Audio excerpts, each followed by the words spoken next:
한 주간 동안 어떻게 평안하셨습니까? 예.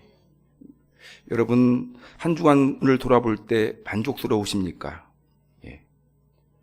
자, 우리는 평안하셨습니까? 라는 질문에 대답을 했고, 만족스러우셨습니까? 라는 질문에는 이제 이런 질문을 안 하다가 하니까 어색해가지고 대답을 못 하신 분도 계셨을 것이고, 지금 이제 정신이 얼떨떨하신 분도 계실 것이고요. 예. 만족스럽다고 생각하신 분들은 왜 만족스럽고, 만족하지 못하신 분들은 그 이유가 무엇 때문입니까? 한번 돌아보십시오. 생각을 해. 한 주간의 삶을 돌아봤을 때 나는 만족했다. 이번 주는. 왜 만족하셨습니까? 만족하지 못했다. 왜 만족스럽지 못한 것일까? 혹시 원하는 대로 돈을 벌지 못해서 만족스럽지 못하다고 생각하시지는 않은지, 아니면 원하는 대로 탈탈 털고 돈을 좀 벌어가지고 만족스러우신지, 설마 이런 분은 없으시리라 생각하겠는데, 이 세상 사람들의 대부분의 한 주간을 돌아볼 때 평가하는 기준이 돈입니다. 좀 돈을 좀 벌었어. 만족스러워. 이번 한 주간은 만족스럽지 못해. 돈을 못 벌었어. 이렇게 생각들을 하는데, 우리 그리스도인들은 어떤지 모르겠습니다. 여러분, 돈은 인간사의 필수적인 요소입니다. 돈이 있어야 의식주를 해결할 수가 있습니다. 돈이 있어야 공부를 할 수 있고, 돈이 있어야 생존을 할 수 있고, 돈이 있어야 생활을 할 수가 있습니다. 돈은 내 노력과 수고와 흘린 땀의 결실입니다. 하루에 일당을 받으면 하얀이가 이제 알바를 시작했다고 하는데, 그 돈이 피 같은 돈이거든요. 그 서가지고 열심히 수고한 그 수고한 노력과 땀을 환산해가지고 표현하고 있는 것이 돈입니다, 여러분. 그래서 부모님한테 받은 용돈은 조금 가볍게 누구 선물도 사주고 하지만, 내가 벌어서 땀 흘려서 번 돈은요, 그 정말 생각하는 사람 아니면 돈 쓰기가 아깝습니다. 돈이 다 똑같은 돈인 것 같은데 돈이 다 달라요, 제가 봤을 때는. 때문에 돈은 소중하고 가치가 있는 것입니다. 그 땀이 베어져 있는 것이기 때문에. 또 돈은 생활을 편리하게 만들어줍니다. 돈이 있으니까 우리가 편안하게 예배드릴 수 있는 거예요, 여러분. 돈이 없으면요, 걸어와야 됩니다. 가정동에서 걸어오신다고 생각해 보세요. 돈이 없어요. 돈이 없어가지고 휘발유 값도 없고 차도 없습니다. 금암동에서 걸어와가지고 아마 예배 끝날 때쯤 내가 도착하시는 분도 계실지 모르겠어요. 돈이 없으면 에어컨을 켜고 예배를 드릴 수가 없습니다. 땀 펄펄 흘려가면서 예배를 드려야 되거든요. 인생을 살아가는 인간에게 돈은 매우 필요합니다. 때문에 우리가 열심히 돈을 벌고 있는 것이고, 돈을 벌려 노력하다 보니 인생사가 수고스러운 것입니다. 일주일 동안 피곤하잖아요. 왜 피곤합니까? 돈 벌려고 하다 보니까 피곤하잖아요. 돈을 왜 벌려고 합니까? 돈이 인생사의 필수적인 요소이기 때문에, 돈을 벌어야 하기 때문에 우리가 인생사 고생하면서 수고로 이 돈을 버는 것입니다. 돈은 사람을 우쭐하게 하기도 합니다. 제가 처음 목회 사역을 시작했을 때, 제가 섬기던 교회 장로님들과 함께 강원도로 가족 캠프 준비를 위해 답사를 간 적이 있습니다. 그때는 이제 차량 번호가 지역 넘버였어요. 서울 51, 서울 52. 이거 어딘 줄 아십니까? 강남구가 서울 52고 서초구가 서울 51이에요. 이제 지역 번호였습니다. 제가 사역하던 곳이 강남이었고, 소위 장로님들은 대기업 CEO도 있었고요. 잘 나가던 분들입니다. 고급차를 타고 강원도를 간 적이 있습니다. 이전에 경험해보지 못한 경험을 하게 되었습니다. 제가 나이가 이제 아들뻘이기 때문에, 전도사는 전도사인데 아들뻘이기 때문에 제가 운전을 하게 되었습니다. 차가 좋으니 피곤하지 않더라고요. 그 당시에는 영동고속도로가 있긴 있었는데 2차선이었거든요. 대관령곡에 꼬불꼬불한 대관령 고개를 넘어가면 갔다 오면 이제 녹초가 됩니다. 길이 좋지 않아서. 근데 그 고급차를 운전해가지고 운전해서 가는데도 피곤치 않더라고요. 참 신기했습니다. 그게 제가 이제 첫 번 경험했던 독특한 경험이고요. 그 두 번째 경험했던 건 대우가 달랐습니다.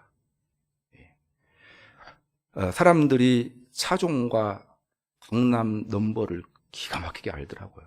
그걸 고급차에다가 그 넘버를 딱 알고 깍듯하게 대하는 것을 느꼈습니다. 음식점에 가는데 가는 곳마다 주차를 할 수 있었고, 음식점 주인이 90도로 인사를 합니다. 차 내리는데 깍듯하게 인사를 하더라고요. 교통경찰관들도 깍듯하고. 자, 그것을 경험하면서 젊은 목사로서 사람들이 이래서 돈을 벌려고 하는구나, 그걸 체험을 했습니다. 그런 경험 없다가 갑자기 이제 가가지고 그 해 여름에 경험한 거거든요. 그것을. 그래서 돈이 참 좋긴 좋구나. 돈이 영향력을 행사하는구나. 그런데 지금은요, 이제 한 20년 이렇게 지나는데 훨씬 더 25년 됐군요. 훨씬 더 돈이 더 큰 영향력을 행사하는 시대가 되었습니다. 돈이 많으면 세계 어느 나라나 갈 수 있고요. 이민을 못 가는 나라가 없습니다. 돈만 가지고 있으면 다 받아줍니다. 아무리 까다로운 나라도 다 받아줍니다. 돈만 가지고 있으면. 비행기를 타고 가도 1등석 타고 가고, 좋은 호텔에서 거할 수가 있고, 세상에서 가장 아름답고 경치 좋은 곳에 그냥 집을 짓고 살 수가 있습니다. 돈이 많으면요. 자, 이것이 돈의 힘이고, 돈만 있으면 못할 것이 없는 시대가 되었습니다. 돈이 이처럼 영향력 있는 존재가 되다 보니 좋은 일도 많지만요, 많은 문제도 발생합니다. 사람들이 수단과 방법을 가리지 않고 돈을 벌려고 합니다. 그리고 맹목적으로 돈 앞에서 윤리가 없어요. 정당하지 못한 방법으로 돈을 벌려고 합니다. 큰 기업이 작은 기업 뺏어오고요. 제가 이 이야기 듣고 충격을 받았어요. 여기 유튜브로 나가는 것이기 때문에 참 조심스러워요. 공개되는데 약을 근데 참 타당해요. 좋은 약을 개발하면 약이 상용화가 되지 못하는 경우도 있대요. 의사들 때문에. 약이 개발되면 의사들이 그 열심히 배우는데, 치료 기술을 배우는데 못 써먹잖아요. 근데 예전에는 설마 그럴까 했는데 지금 생각해보면 그럴 수도 있겠다. 제가 화건은 아닙니다. 방송으로 지금 나가는 것이기 때문에 조심스럽습니다. 큰 기업이 작은 기업 기술 뺏어오고, 고리 대부업 등 불법적인 방법으로 수단과 방법을 가리지 않고 돈을 벌어요. LH공사 사건처럼 정당하지 못한 개발 정보를 빼내가지고 부동산 투기로 큰 돈을 번 사람들이 얼마나 많습니까? 대단히 많더라고요. 그 정보 비리 빼내가지고. 여러분, 온 국민이 부동산 투기에 혈안이 되어져 있고, 정당하게 일을 하고 노력하는 사람들에게 상대적인 박탈감을 줍니다. 집값이 너무 올라가가지고 마음이 편해요. 차라리 집 사지 말고 천국 가지, 이런 생각이 들어요. 우리 아파트만 해도 1년 사이에 1억이 올랐더라고요. 참 마음이 편안해지더라고요. 아예 포기하자. 저 같은 경우야 목사니까 그렇지만, 그렇지 못한 사람들은 얼마나 그러겠습니까? 열심히 일을 해가지고 1,000만 원 저축할 수 있습니까? 근데 집을 사가지고 투기를 잘하면은 한 1억, 2억도 그냥 순식간에 벌어버려요. 이 사회가 그런 사회가 지금 되어져 있고, 그건 죄가 아니에요. 그걸 못하는 사람이 바보예요. 지금 그런 시대가 되고 있습니다. 한국 교회와 그리스도인들은 다릅니까? 똑같습니다. 전혀 구별됨이 없습니다. 돈이 주는 기쁨과 즐거움에 점점 길들어져 가고 있습니다. 하나님이 주신 은혜 때문에 감사하고 기뻐야 되는데, 돈맛을 통해서 눈에 보이지 않는 있는 하나님의 능력보다 눈에 보이는 돈의 능력에 더 길들어져 가는 현상이 발생하고 있습니다.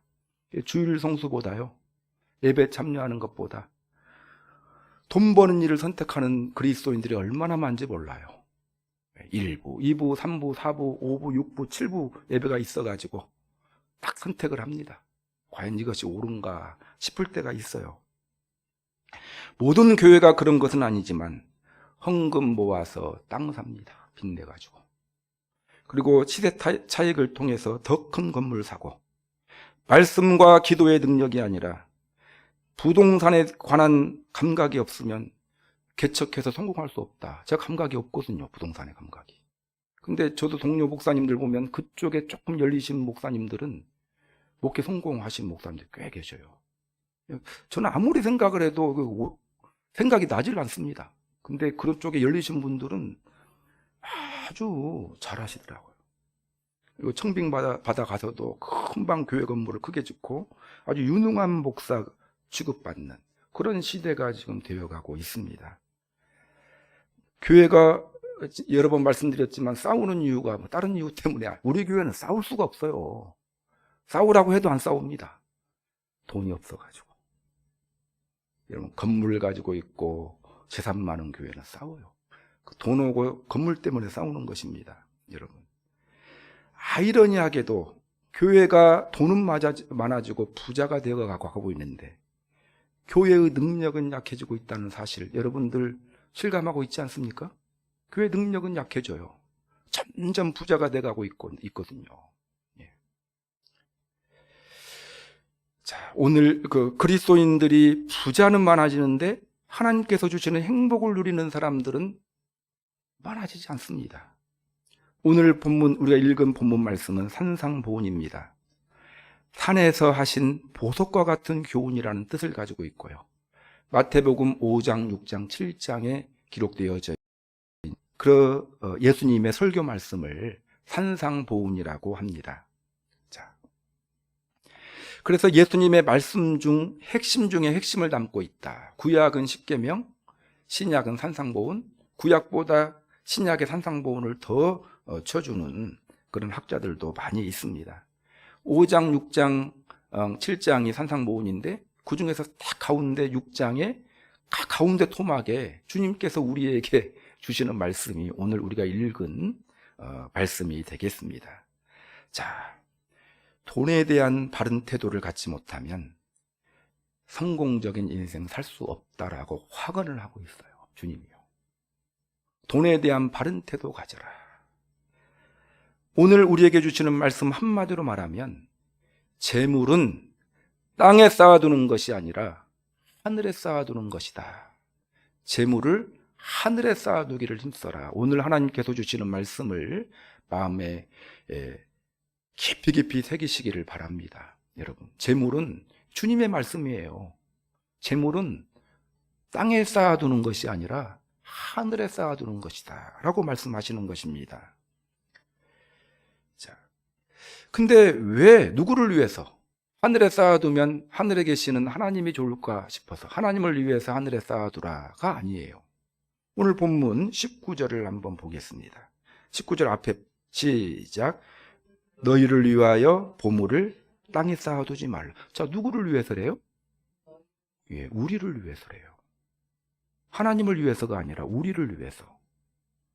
20절 또 첫머리를 보겠습니다. 시작. 오직 너희를 위하여 보물을 하늘에 쌓아두라. 왜 보물을 누구를 위해서 하늘에 쌓아두랍니까? 우리를 위해서, 나를 위해서, 너희를 위해서 보물을 땅에 쌓아두지 말고 하늘에 쌓아두는 자들이 되라. 이렇게 말씀하십니다. 왜 이런 말씀하셨을까요? 잘 안 되니까요. 보물을 땅에 쌓아두려고 혈안이 되어 있기 때문에 주님께서 강조하고 있는 것입니다. 여러분, 보물을 땅에 쌓아두지 말고 하늘에 쌓아두어야 될 이유는 우리를 위한 일이기 때문입니다. 하나님은 보물이 필요한 분이 아니에요. 제가 말씀드렸지만 하나님 이 세상을 창조하신 분입니다. 하나님은 돈이 아쉬운 분이 아니에요. 하나님은요. 우리가 헌금할 때 믿음이 조금 부족한 분들은요, 하나님 앞에 하나님 받으시라고, 자기가 내는 그 헌금이 하나님께 큰 힘이 될 것이라 이렇게 생각하고 하시는 분들이 있는데 잘못 생각하시는 분입니다. 하나님을 위해서가 아니라 나를 위해서입니다. 재물을 하늘에 쌓아두어야 할 이유는 나를 위한 일입니다. 그러면 재물을 하늘에 쌓는다는 말의 의미가 무엇일까요? 우리가 택배로 하늘에 보낸다는 말일까요? 하늘나라 은행에다가 돈을 붙이는 것을 말합니까? 아니에요. 성경의 다른 부분에 보면 의미가 나와 있는데 오늘과 같은 내용이 누가복음에도 나와 있어요. 누가복음 12장 33절에 보면 오늘과 같은 말씀 내용이 나와 있는데 그걸 병행구절이라고 하거든요. 이제 마태복음, 마가복음, 누가복음은 공관복음이잖아요. 그래서 공통된 관점으로 기록되었다 해서 병행하는 구절이 많이 있어요. 누가는 뭘로 표현하고 있냐면 누가복음 12장 33절에서 너희 소유를 팔아 구제하여 낡아지지 아니하는 배낭을 만들라 해놓고 이제 하늘에 보물을 쌓는 그 표현이 쭉 나와 있어요. 그러니까 하늘에 보물을 쌓는다는 말을 누가는 어떻게 표현하고 있냐면 너희 소유를 팔아 구제하라 이렇게 이야기하고 있어요. 하늘에 보물을 쌓는 것은 어떤 일이냐면 하나님이 기뻐하시는 뜻을 향하여 보물을 사용하는 것. 그러니까 보물을 하나님이 기뻐하시는 뜻을 향하여 사용하는 것을 하늘에 재물을 쌓아두는 것이다. 이렇게 예수님은 말씀을 하시고 그러한 의미가 되는 것입니다. 그러니까 돈을 모으는 것보다 돈을 잘 사용하는 것에 주님이 관심을 두신다는 것을 알 수 있어요. 하나님이 기뻐하시는 뜻을 향하여 돈을 잘 사용하는 것이 하늘의 재물을 쌓는 것이다 이렇게 표현하고 있거든요. 그 말은 주님은 돈을 땅에 모으는 것보다 돈을 잘 사용하는 것을 더 중요하게 생각하신다라는 것을 깨닫게 됩니다. 여러분, 하나님은 돈을 모으는 것보다 돈을 사용하는 것에 관심을 두시는 분입니다. 이걸 잘 기억해야 돼요. 우리가 자녀들을 교육할 때 어떻게 하면 돈을 잘 벌 것인가를 가르치시면 안 돼요. 그것보다는 어떻게 하면 돈을 잘 사용할 것인가를 가르쳐야 됩니다. 용돈 줄 때 용돈을 어떻게 써라. 이미 자녀가 커버려서 늦었어요. 이제 안 돼요. 말 안 들어요. 우리 자녀들 말. 근데 우리 손주들은 그렇게 교육하라고. 하여튼 돈을 잘 사용하는 것. 지금부터도 늦지 않았습니다. 말씀을 항상 들을 때부터니까. 돈을 어떻게 사용하는가에 관심을 두시는 분이 주님이다.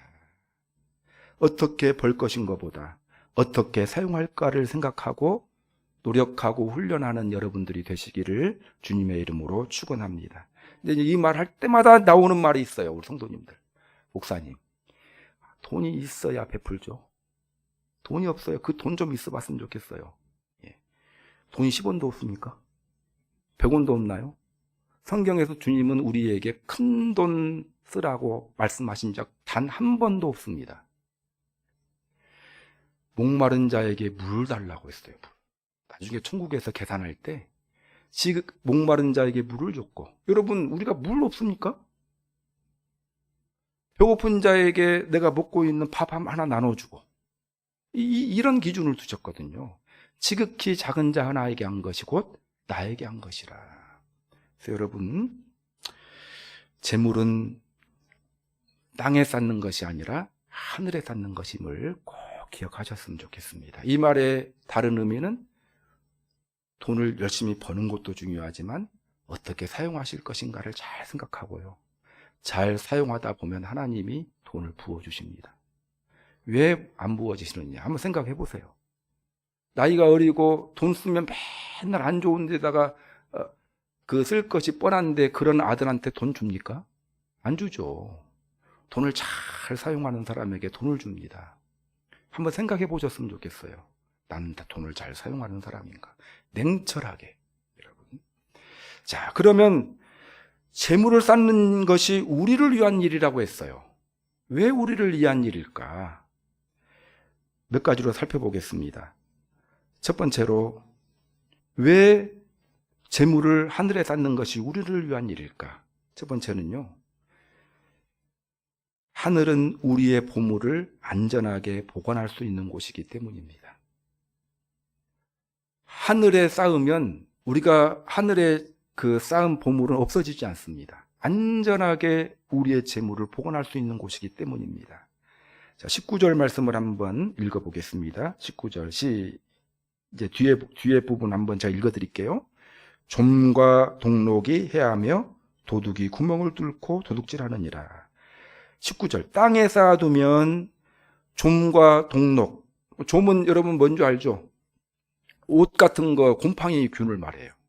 옷을 막 썩게 만드는. 동록은 녹을 말합니다. 금속을 썩게 만드는 것이 동록이죠. 예. 또 도둑놈도 있어요. 땅에 쌓으면 도둑 맞을 염려도 있습니다. 근데 20절에 보면 하늘에는 좀록이나 동록이 해하지 못하고 도둑놈도 없다. 거기는 예를 드는 거예요. 이것이. 자, 여러분, 재물의 특징이 있다면요, 재물이 영원히 나에게 있는 것이 아니라는 거예요. 저는 이 이야기 너무 많이 들었어요.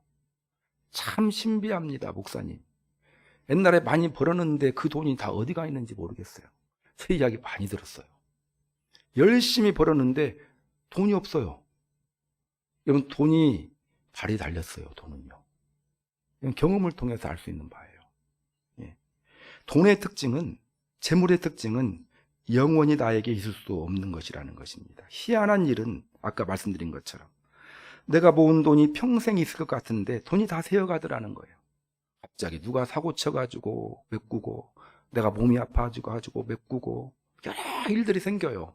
돌발적인 일들이 생깁니다. 갑자기 환율이 툭 떨어지거나 환율이 오르거나 해가지고 주식이 툭 떨어지고, 뭐 이런 일 많이 생기지 않습니까? 예. 자, 돈이 새어나간다라는 것입니다. 또 이런 경우가 있어요. 달란트 비유를 보면은요, 하나님이 이제 달란트 비유를 통해서 세 명의 종에게 달란트를 줬는데 한 종은 땅에다 파묻었잖아요. 하나도 남기지 않았는데 하나님이 나중에 셈할 때 그걸 그대로 주니까 그걸 뺏어가지고 다른 사람한테 줘버렸어요. 돈을 줬는데 돈을 사용하지를 않으니 뺏어가 버리는 경우도 있다라는 것입니다. 여러분, 돈은요, 천국이 가장 안전합니다. 열심히 저금해 놓으면은 그 저금한 돈이 가만히 있을 것 같은데 그렇지 않다라는 거예요. 네, 여러분, 하나님의 창고는 불타지 않습니다. 녹슬지 않습니다. 무너지지 않습니다. 자, 로마 군인 백부장 고넬료가 유대 백성들을 많이 구제했어요. 구제했다라는 것은 그만큼 재물도 사용했다는 것 아니겠습니까? 하나님이 기뻐하시는 뜻을 향하여 재물을 사용했습니다. 근데 이 백부장의 이야기는 우리가 다 알고 있는 내용이잖아요. 사도행전 10장 4절에 뭐라고 말하고 있냐면, 내 구제가 하나님 앞에 상달하여 기억하신 바 되었다. 여러분, 그 백부장은 분명히 천국 가면 그때 하나님 나라에 쌓아놓은 그 상급을, 그 재물을 마음껏 만끽하고 사용하고 있으리라, 이렇게 생각을 합니다. 이 땅에 돈이 우리나라에 제일 많았던 이건희 씨, 여러분, 천국에 돈이 얼마나 있을까요? 이 땅에는 많이 쌓아놨어요. 그거 가지고 갔습니까? 목사님, 모릅니다. 천국 가봐야 합니다. 예, 이런 분들이 계실지 모르겠습니다. 예.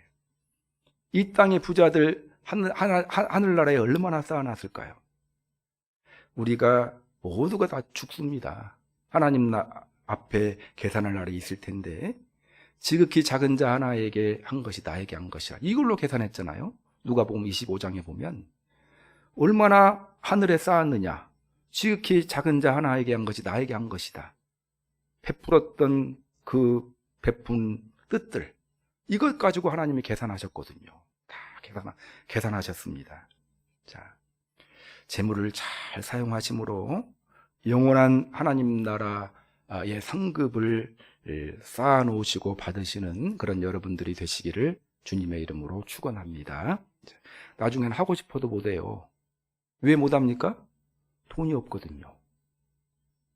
돈은, 이 세상에 쌓아놓은 돈은요, 사라지게 되어져 있어요. 좋은데 안 쓰면, 있으면 좋은데, 한번 해보세요, 한번. 없어요. 어디로 모르는가 그냥 날아가 버렸어요. 저 같은 경우는 돈이 없다 보니까 가끔 이제 그 돈이 좀 생기면은 경험 놓고 보면 그냥 좋은 거 사버려요. 뭘 하나 사고 싶었던 걸. 그 안 사면요, 사면 그것이 남아요. 오랫동안.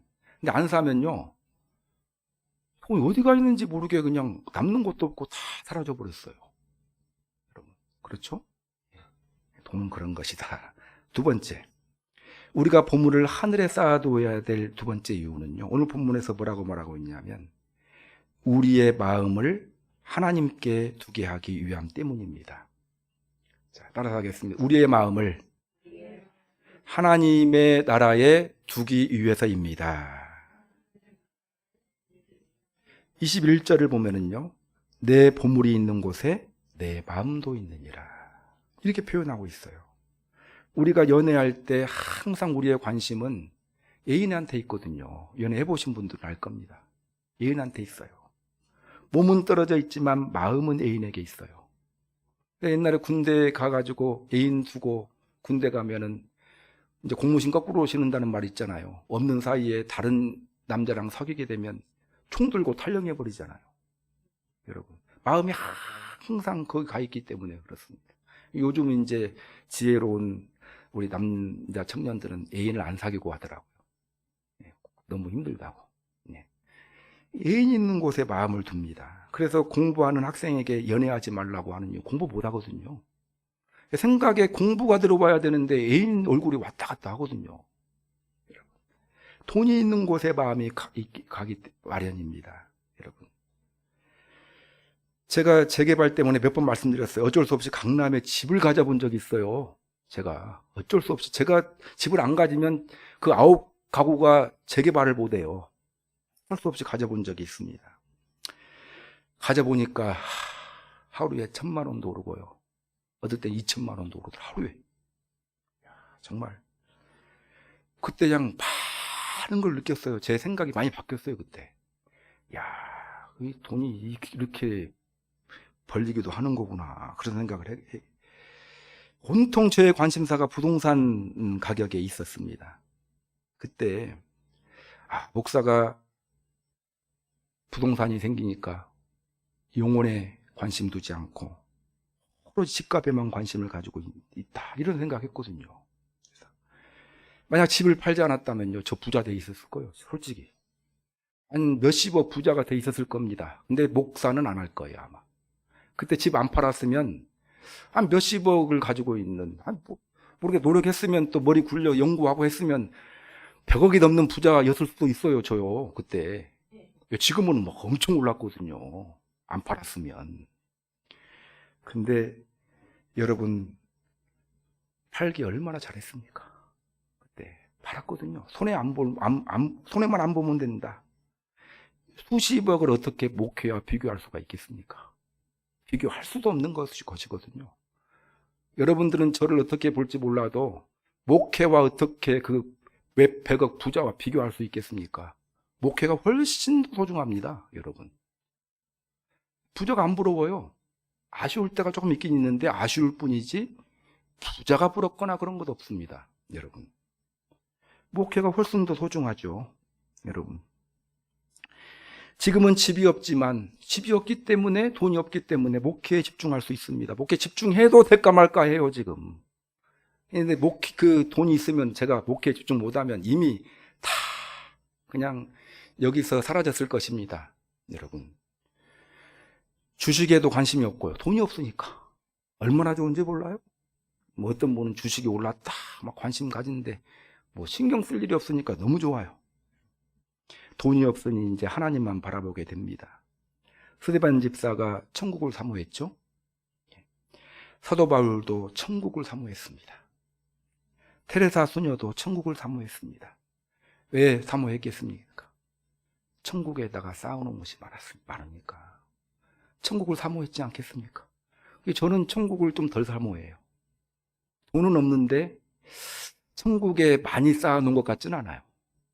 그래가지고 이분들이 사모하는 것만큼 사모하진 않습니다. 이 땅에도 가난하고 천국에도 별로 없는 것 같아요. 그래서 참 불쌍하지 않나. 앞으로 잘 살아야 되겠다 그 생각을 하게 됩니다. 복음서에 보면 부자 청년의 이야기가 나와요. 부자 청년이 예수님께 질문을 합니다.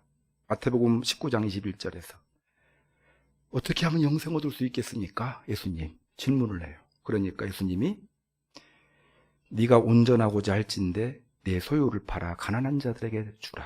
그리하면 하늘에서 내 보화가 있으리라. 아까 그 말씀이잖아요. 네 보화를, 땅에 모아둔 그 보화를 가난한 자들에게 나누어 주라. 그럼 하늘에 보화가 쌓일 것이다. 이 말이 무슨 말이에요?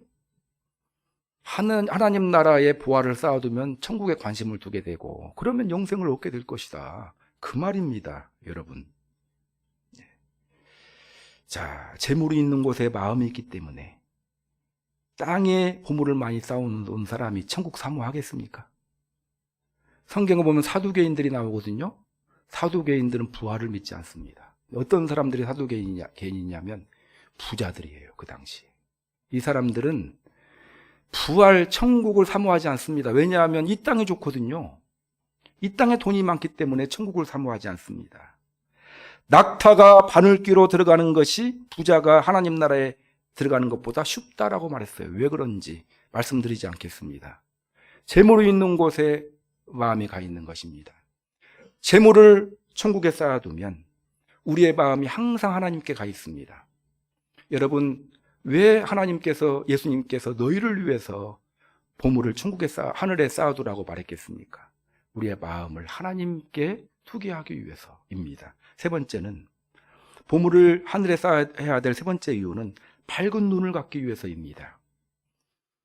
22절, 23절을 읽어드리겠습니다. 눈은 몸의 등불이니 그러므로 내 눈이 성하면 온몸이 밝을 것이요 눈이 나쁘면 온몸이 어두울 것이니 그러므로 내게 있는 빛이 어두우면 그 어두움이 얼마나 더하겠느냐. 눈이 밝으면 온몸이 밝을 것이요 눈이 나쁘면 온몸이 어두울 것이다. 땅에 보화를 두면 눈이 어두워져서 볼 수 없다라는 것입니다. 이 말은 참 무서운 말이에요. 땅에 돈을 많이 쌓아두면 눈이 어두워진대요. 눈이 어두워지면 사물을 바로 볼 수 없고 또 바른 판단할 수 없고 바른 판단 못하면 바른 삶을 살 수 없는 것입니다. 눈이 어두우면 하나님도 볼 수 없고 자기 자신도 볼 수 없습니다. 이런 경우들 많지 않나요? 참 예의 바른 사람이었는데 돈을 모으고 난 다음부터 사람이 좀 바뀌는 경우 본 적 없어요? 그 사람의 청년 때에는 참 바른 청년이었는데 부자가 되고 난 다음에 이상한 사람으로 바뀐 경우 본 적 없습니까, 여러분? 저는 많아요, 이런 경우가. 그렇지 않은 경우도 있어요. 모든 부자가 다 그런 건 아닌데 경향이 그렇더라고요, 대부분.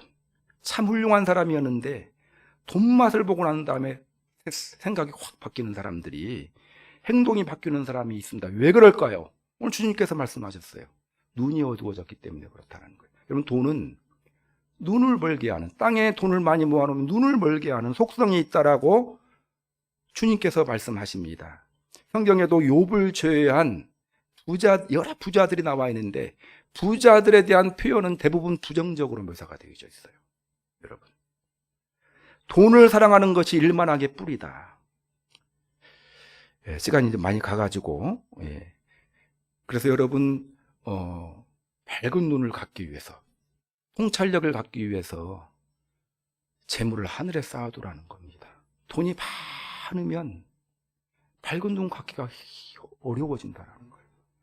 그 부자들이 이상한 행동하거든요. 가끔 한번 잡지라 이런 거 보세요. 재벌 3세들이 하는 행동들. 마약 먹고 막 이상한 행동을 해요. 생각을 가지고 있는 사람이면 그런 행동할 수가 없는데 그런 행동을 하거든요. 왜냐하면 분별력이 떨어져 버렸기 때문에 그래요.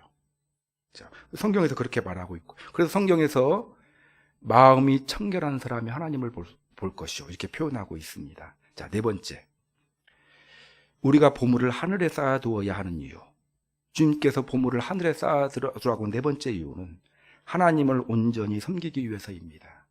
따라서 하겠습니다. 하나님을 온전히 섬기기 위해서입니다. 자, 24절을 읽어드리겠습니다. 한 사람이 두 주인을 섬기지 못할 것이니 혹 이를 미워하고 저를 사랑하거나 혹 이를 중히 여기고 저를 경히 여김이라. 너희가 하나님과 재물을 겸하여 섬기지 못하느니라. 이렇게 말씀했거든요.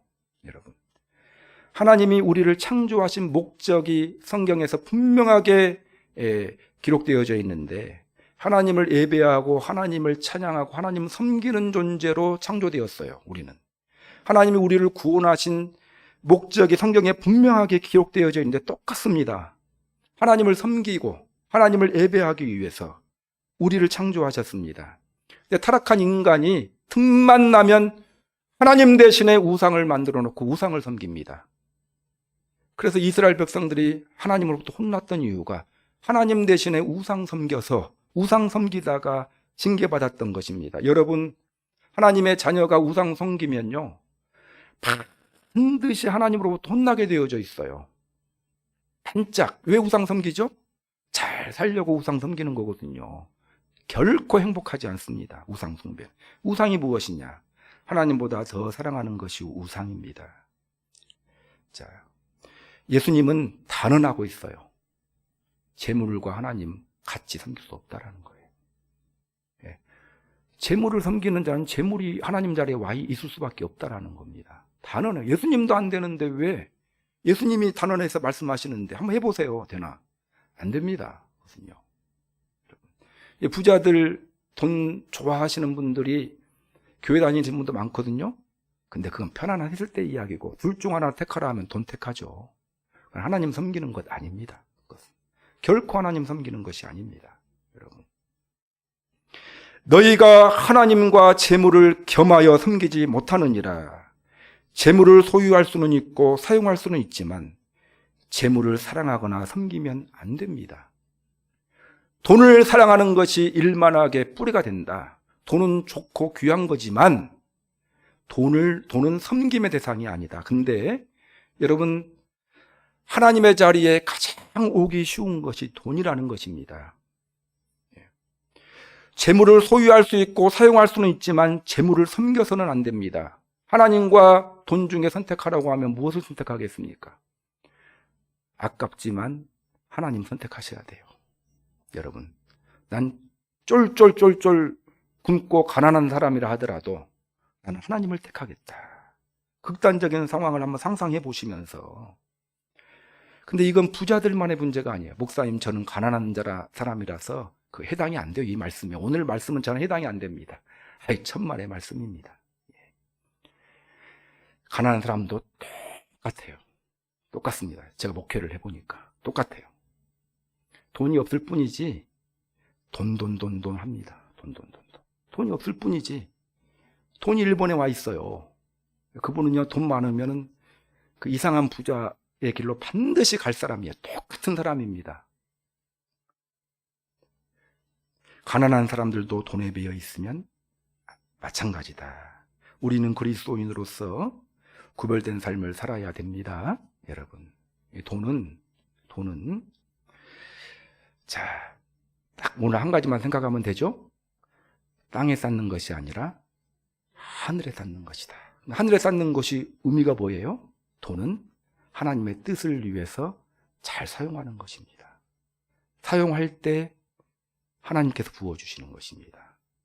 사용할 때 어떻게 사용할 것인가? 돈을 낭비하라는 말이 아니에요. 돈을 값진데 잘 사용하라는 것입니다. 예. 말씀을 정리하는 시간을 갖겠습니다. 그러면 어떻게 하면 돈을 잘 사용할 것인가? 두 가지 의식을 가지면 돼요. 이건 설명드리지 않을게요. 하나는 나그네 의식이에요. 나그네 의식. 나그네 의식이 뭡니까? 나는 나그네다. 우리의 고향은 어디죠? 천국. 우리가 길면은 한 90년 삽니다. 나그네 의식을 가져야. 우리 영원히 머물지 않아요. 이건희 씨도 갔잖아요. 여러분, 아까워 죽겠어요. 이건희 씨. 아무리 사랑하는 아들이 가져갔다고 하지만 그 사람도 갈 거거든요. 평생 그렇게 벌어가지고 다 놓고 가잖아요. 우린 나그네예요. 나그네 의식. 고향에다가 저축해야지 어디 여행지에다가 저축해놓으면 되겠습니까? 두 번째는 청지기 의식이에요. 돈은 내 것이 아니에요. 하나님의 것입니다. 하나님이 내게 맡겨주신 것이다. 이 생각하시고, 오늘 목사님 제 소중에 지금 3만 원 있는데요. 그 3만 원을 값진데 잘 사용하시기 바랍니다. 꼭 헌금 내라는 말이 아니에요. 여러분, 값진데 잘 사용해 보세요. 우리 아내가 좋아하는 냉면을 한 그릇 사준다면 그것이 하늘에 상급 쌓는 거예요. 우리 딸이 그렇게 먹고 싶어 하는 그냥 베스킨라빈스 저기 아이스크림 사줬다. 이것도 참 얼마나 값진데 사용하는 겁니까? 그리고 그 딸 친구도 사주고 참 귀하게 사용하시기를 주님의 이름으로 축원합니다. 오늘 말씀 생각하시면서 기도했으면 좋겠습니다. 제가 왜 오늘 이 말씀을 준비했냐면요, 항상 목사는요 설교할 주제만 생각하면 한 반절은 끝나요. 근데 주제가 생각이 안 나요. 너무 힘들어. 근데 우리 조카가 작년에 이제 불미스러운 일이 있었는데, 그 조카가 이제 1주년이 돼가지고 이제 같이 우리 위에 있는 손위통서 위로하러 갔다가 천주교회 성당에서 미사를 이제 드렸는데, 그 신부님이 설교를 강론을 하시는데 오늘 똑같은 본문 말씀을 가지고 강론을 하시더라고요. 근데 그 강론은 굉장히 이제 다른 방식으로 했는데, 그래서 오늘 이번 주에 저걸 가지고 설교를 하나님이 하라고 하시는가 보다 감동이 와가지고 설교를 했습니다.